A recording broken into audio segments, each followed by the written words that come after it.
안녕하십니까. 용인 중전마마입니다. 네, 마마님 안녕하세요. 네, 안녕하십니까. 마마님, 개묘년에 유별나게 상갓집을 많이 갈 것 같은 띠가 있을까요? 상갓집을 갈 수 있는 띠도 있고요. 상복을 입을 일들이 있다는 소리죠. 조문을 갈 일도 있고 이게 여러 가지 의미가 있어요. 제일 먼저 일단 상복을 입을 수 있는 띠를 얘기하는 거예요. 그리고 또 조문을 갈 수 있는 띠도 돼요. 그래서 횟수가 유난히 많은 띠들이 있어요. 2023년 개묘년에 유난히 내가 상갓집을 방문을 하고 조문을 할 일들이 많은 띠들이 따로 있습니다. 자, 50살 범띠 있습니다. 49 토끼띠 있습니다. 57 양띠 있습니다. 59 뱀띠 있습니다. 60살 용띠 있습니다. 자, 이런 띠는 나쁜 운도 들어오면서 또 이 띠가 상당히 곤란한 띠가요. 상갓집만 안 가도 좋을 일이 들어와요. 그런데 꼭 가야 될 띠들이에요. 내 집안에 직계가 돌아가셨는데 어떻게 안 가겠습니까, 여러분? 그래서 좋은 운과 나쁜 운이 같이 겹쳐버리는 띠라고 해요, 이 띠가. 50살 범띠가 2023년에 딱 해서 좋은 일이 생길 것 같고 내가 집안에 문서의 운도 들어올 것 같은데 동시에 집안에 어른이 돌아가셔서 상갓집을 가야 될 상황이 딱 들어오죠, 여러분. 이거는 좋은 운하고 나쁜 운하고 같이 겹쳐버리니까 여러분들이 곤란한 상황이 벌어집니다, 여러분. 그러면 또 여러분들이 바로 연락을 해요. 마마님, 선생님, 저 상갓집 가야 되는데 가야 돼요, 말아야 돼요? 만약에 가야 될 때는 어떻게 해야 돼요? 라고 얘기를 해요. 여러분, 상갓집 갈 때도 또 비방법 있잖아요. 2023년의 비방법은 또 틀려요, 여러분. 여러분들이 쉽게 알고 있는 임금, 왕자, 소금 여러 가지가 있었어요, 여러분. 그러나 2023년에 이 띠에 해당되시는 분들은 다른 방법이 있습니다. 50살 범띠, 57 양띠, 49 토끼띠, 59 뱀띠, 60살 용띠에 해당되시는 분들은 소금 하나만 가지고는 안 되십니다, 여러분. 이 방법이 또 있죠, 여러분. 이분들만 딱 해당되는 띠에 해당되는 분들만 상갓집을 갈 경우 어떠한 방법으로 막을 수 있을까요, 여러분? 용인 중전마마가 알려드릴 수 있어요. 그러나 이 시간에는 안 알려드릴 거예요, 여러분.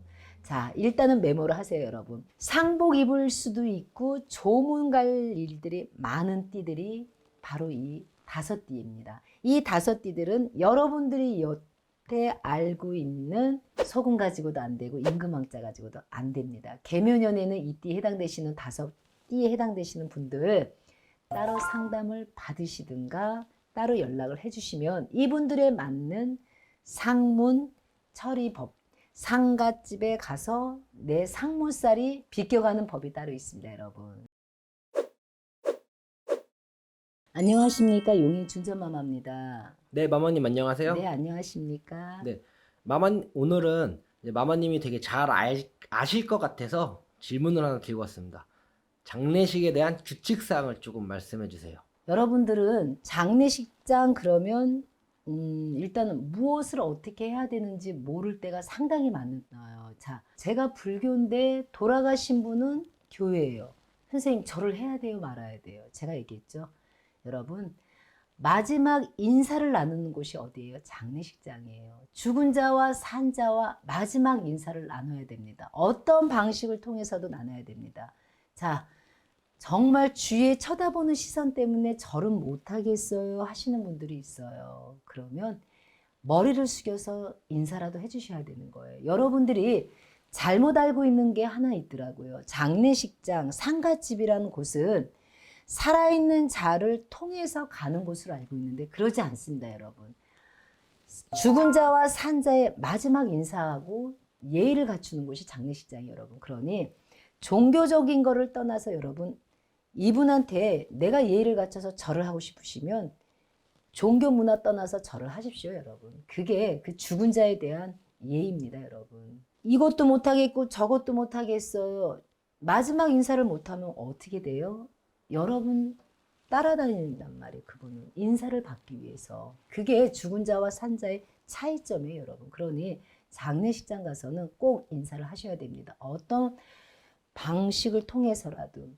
고개만 숙일 것인지, 그리고 그 사람의 애도를 표현해 주실 건지, 또 절을 하실 건지, 그거는 여러분들이 선택해 주셔야 되고요. 자, 그 다음에 상주하고 여러분, 악수는 절대 하시는 게 아니에요, 여러분. 악수는 기쁘고 반가울 때 하는 게 악수예요, 여러분. 남의 장례식장 가서 악수하시는 분들은 그 예의에 벗어나는 겁니다, 여러분. 그래서 악수는 하시는 게 아니고, 또 음식을 다 먹는 분도 있는데 음식은 절대 다 드시는 게 아니라 남겨두는 거예요, 여러분.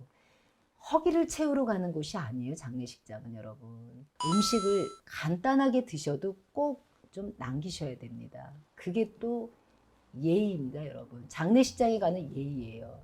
애도를 하는 곳입니다, 여러분. 슬픔을 애도하러 가는 곳인데 거기에 음식을, 물론 요즘은 술은 안 드실 거예요. 음식을 다 먹고 술까지 드신다는 거는 애도를 하는 것이 아닙니다, 여러분. 이거를 정확히 여러분들이 좀 알아주셔야 장례 문화의 예의입니다. 저는 지금 장례 문화의 예의를 얘기해 드리는 거예요, 여러분.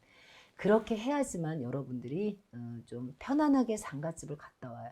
그리고 자, 상갓집이 벗어났어요, 이제. 그 다음에 여러분들이 제일 알아야 될 곳이 있어요. 이 나무 많은 곳에는 절대 가는 곳이 아닙니다. 물이 있고 나무가 있는 곳은 여러분 절대 가지 마세요. 들리지 말아야 될 곳 중에 또 하나입니다, 여러분. 상갓집은 나무와 물하고 연결고리예요. 자, 음이 많은 곳이죠, 여러분. 그러니 상갓집에 벗어나서 제일 먼저 나무 있는 곳, 물 있는 곳은 절대 가시면 안 돼요.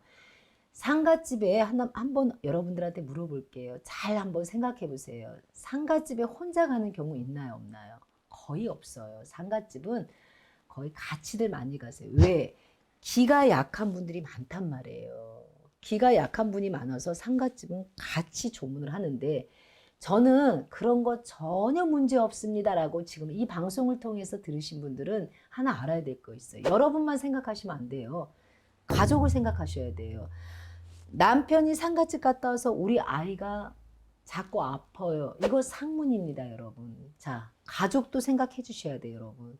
가족한테 피해를 주지 말으셔야 돼요. 그러니 비록 본인들은 기가 세서 나무에 가도 괜찮고 물에 가도 괜찮다 할지언정 집안을 생각한다면 절대로 물이 있는 곳이나 나무 많은 곳은 절대 가지 마시고요. 자, 이렇게 여러분들 상갓집, 장례식장 가서 해야 될 예의와 방문이 끝나고 애도를 끝나고 그 다음에 해야 될 행동을 얘기해 드렸어요, 여러분. 하나하나 알려드렸어요. 그래서 요즘은 어디 가요? 마트에도 가서 세 바퀴 돌고 와라. 또 화장실에 갔다가 와라. 그것도 하나의 방법은 맞습니다, 여러분. 그러나 일단은 하지 말아야 할 것만 얘기해 드렸어요, 여러분들한테. 절대 하지 말아야 될 거. 악수 절대 해서는 안 된다는 거. 뭐 술 마셔도 안 된다는 거. 마지막 인사하는 곳입니다. 절대 인사를 못 나누고 와버리면 여러분, 그 망자는 또 여러분들을 인사를 받기 위해서 따라다닌다는 거는 꼭 알으셔야 돼요, 여러분. 그래서 우리가 장례식장, 이 장례 문화에 대해서 여러분 이 하나하나 알고 있으면 여러분 조금 넘어갈 일도 있고 조심히 비껴갈 일도 있습니다, 여러분.